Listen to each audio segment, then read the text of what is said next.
one time per month for 3 months. And if there are no issues,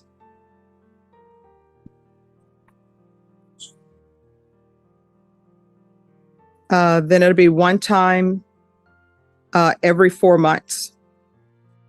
And we're off, the case of State versus Janelle Garza.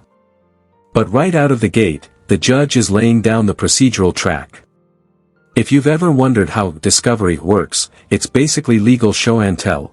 Both sides have to share their evidence before trial. No surprises, at least in theory. The court is calling 2023 CR 1642, State of Texas versus Janelle Garza. Can our parties approach and announce for the record for the state?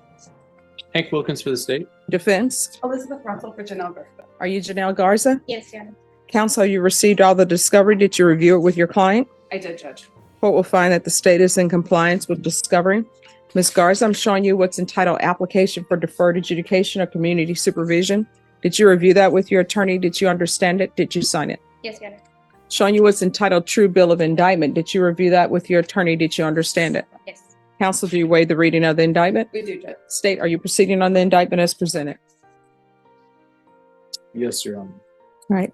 Ms. Garza, I'm showing you what's entitled Court Admonishments. Did you review that with your attorney? Did you understand it? Yes, Your Honor.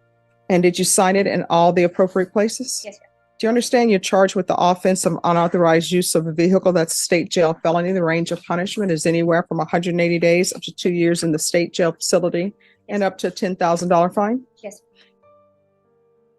After reviewing state's exhibits 1 and attachments, the court will find there is sufficient evidence to find you guilty. The court will defer finding of guilt as you've applied for deferred adjudication. Are we proceeding with sentencing? We are, Judge. Anything you wish to say on behalf of your client? Yes, Judge. Ms. Garza, at the time of the offense, had been a drug addict for several years. When she was arrested, it was her first felony arrest, and it scared her. It scared her enough to get clean and to get a job. Since May 10th of this year, she's been clean. She did it on her own without going to rehab because she couldn't afford to go to rehab.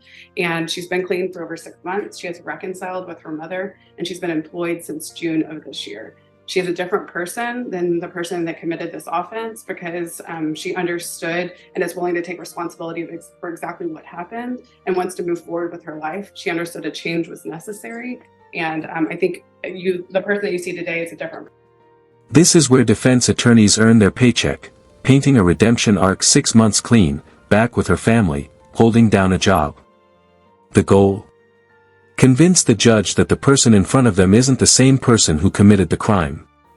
Problem is, the judge is about to test that claim in a very real way. The person that committed this offense. So we would request you place her on deferred adjudication because of that for the 2-year period and just follow the state's recommendation, Judge. And what did you do? Like No, with regards to this offense. what did I do? Yes. What do you mean? What did I do? I mean, you're here for unauthorized use of a vehicle. Oh, So what did you do? I took someone's vehicle without their permission. All right, because the police report is saying, at least he's saying he was drugged after meeting a female at a bar. That's what Oh. Curveball. The judge brings up a police report that reads like a crime thriller: drugged victim, stolen car, missing debit card. This is a classic courtroom moment, when the narrative the defense built starts to collide head-on with the facts in the record. You seem shocked. That's what's in the police report. Have you read it? I went over it. It's just Yes. I didn't read that exact part. Oh, that yeah, said it that says- he was drugged, but I understand. So was he drugged? No. And then he said his debit card was taken without his permission as well. I did not take his debit card. Well, they found it in your purse. That's what the police report says. Because it says right here. I don't Victim- remember them saying anything about that, and I No. don't remember having the debit card or anything. It says, according to the original case number, victim had been drugged after meeting a female at the bar. Victim allowed the female to take him home in his vehicle. After waking up, he discovered his vehicle was gone with the keys, cell phones, and multicolored debit card. He found out later in the day his debit card had been used at a local gas station. The stolen vehicle, which is what we're here today, was found today, had the keys in the ignition, and had no signs of tampering in the steering column. Victim stated he never gave any consent to take or use his vehicle and wanted to processed with charges. Victim gave us consent to process and search the vehicle. While searching the vehicle, victim's debit card was found inside her purse. So they're saying they found his debit card inside your purse. Mhm.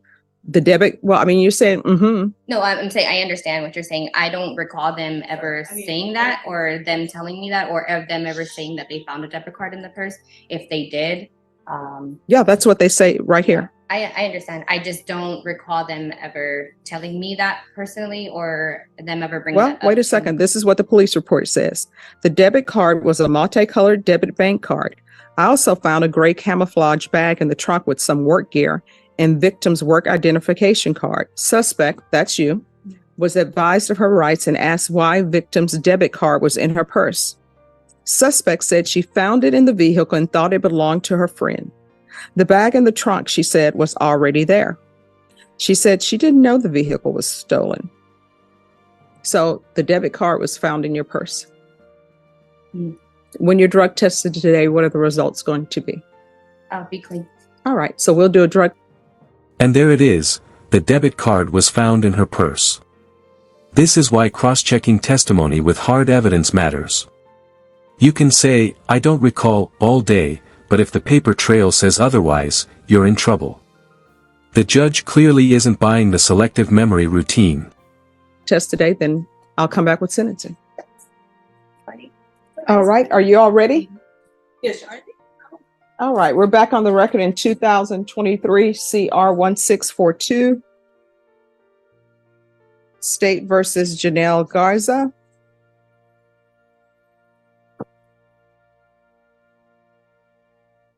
So when's the last time you used marijuana? Yesterday. All right, so what, your attorney was singing your praises about how you've gotten your life together and you did it all on your own. So Boom. The praise-filled defense speech just went up in smoke, literally. She admits she used marijuana yesterday. And in Texas, marijuana isn't just frowned upon by the law, it's straight up illegal. This isn't just a small slip. For probation purposes, it's a direct violation. why are you using marijuana? Well, I guess I should say I got my life together. I used to use meth for 5 years. I'm sorry, what? I used to use meth and amphetamine for 5 years. That's what I've been clean for the last 6 months. But marijuana is illegal here in Texas. So why are you using marijuana? It just helps me with my anxiety. That's basically it. All right. But as a part of the program I and would taking know. responsibility, Yes, when ma'am. your attorney was singing your praises, talking about how you clean and sober, you Yes. know that sobriety does not mean that you're using marijuana. You should have stopped her and said, wait a minute. Let me tell you something. But you didn't. You waited till you got caught. I mean, You did. that's your opinion, yes. And No, that's true. Let me ask you this. Did you interrupt your attorney and tell her, I'm not clean and sober because I'm using marijuana? That's yes or no. Did you tell her that? I told her that I was using marijuana, yes.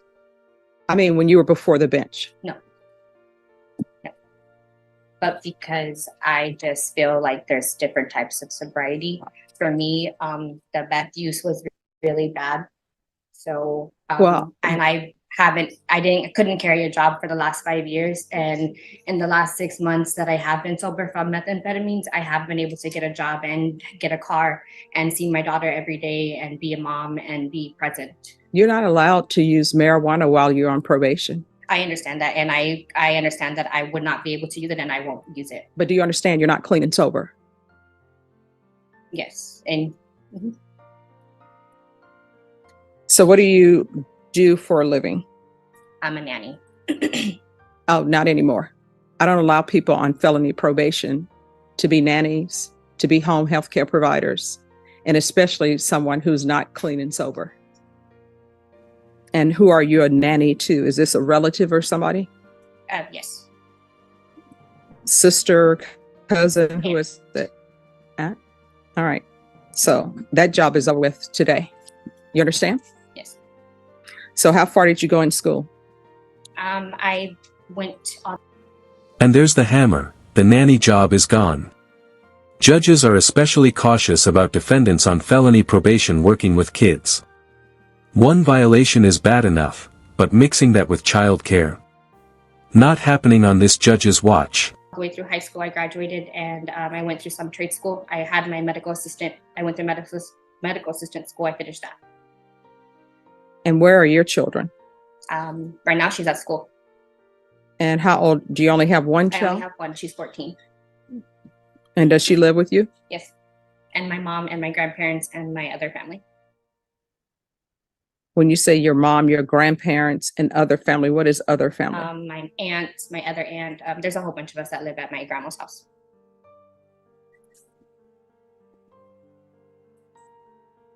All right.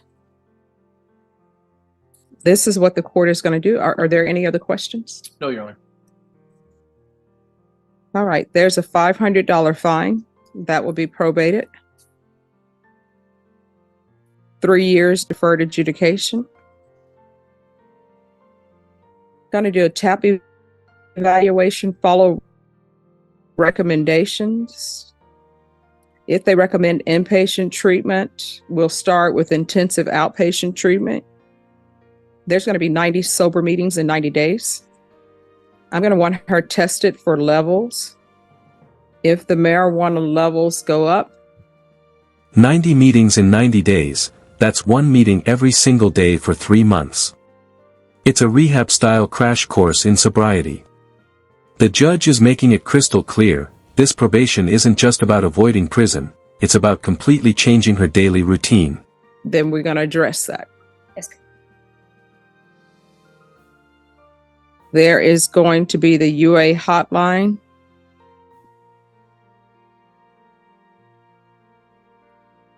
Regular reporting by Zoom or in person.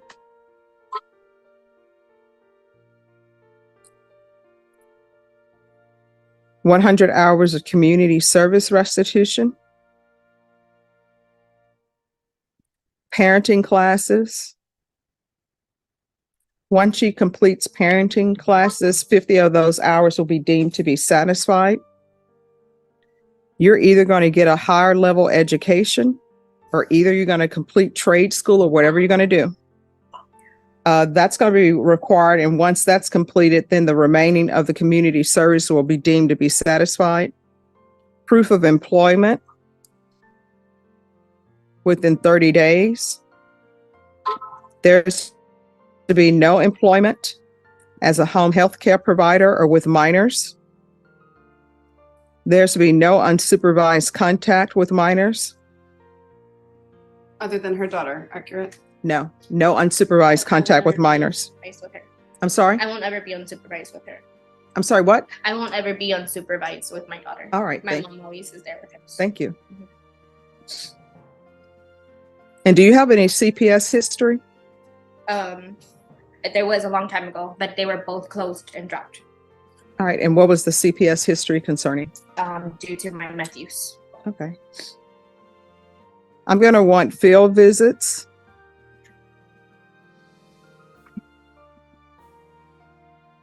One time per month for 3 months. And if there are no issues,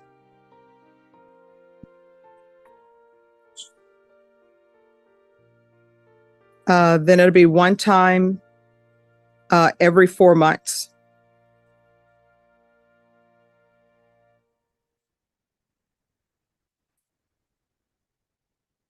Restitution, if any, and no contact with Josiah Hernandez and counsel. If there is restitution that's determined by probation and you think it's inappropriate, you can come back for a hearing. Judge, I do think we're going to need a hearing. They've submitted numbers to restitution that we believe is inappropriate. Okay. All right. And probation, is there anything else she needs? Your Honor, I apologize.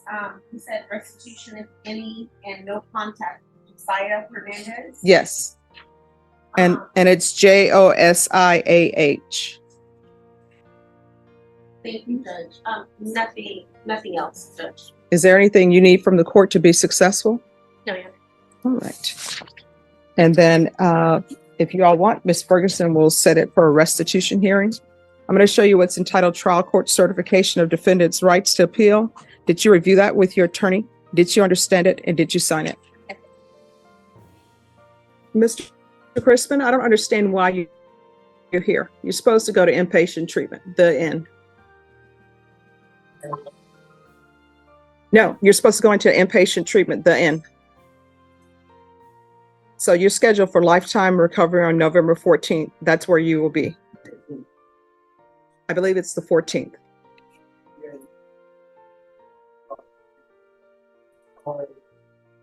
Here's the thing. I don't know. I think you're here to talk to me because you don't want to go to inpatient treatment. Is that correct? No, my question is, do you want to go to inpatient treatment? Yes or no?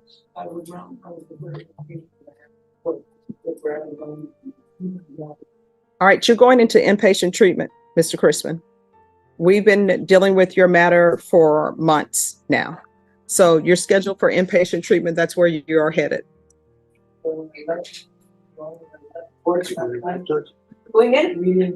Oh, no, he's going to go on his own to lifetime recovery. Okay. Last time we spoke, you were still up in the air. Mr. Crispin, I want you to hear me carefully. All right. You are going into inpatient treatment at lifetime recovery. The end.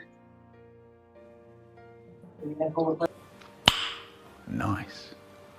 Sure. Thank you. Why is there a double whammy on the same practice? I'm sorry, what? Why is there a double whammy? There's not a double whammy. You never bring documents that are requested of you. No. Here's the first thing. One, you were supposed to bring documents of the military service to Veterans Treatment Court. They never received it. Yes. Okay. I went and told you on the SSI office. Do you have it? I didn't even receive it. I have one. No. My question is, do you have your military records? I have to have an addendum with the YouTube 15 addendum because my social's off here and my birthday's off in the Social Security office. The only way they're going to accept it is I had to get a birth certificate. Last way I get a birth certificate is I had to have my father be living in California where it takes even longer. I was 30 to 60 days to get because that's what we spoke about. All right, so Mr. Crispin, this is what we're going to do.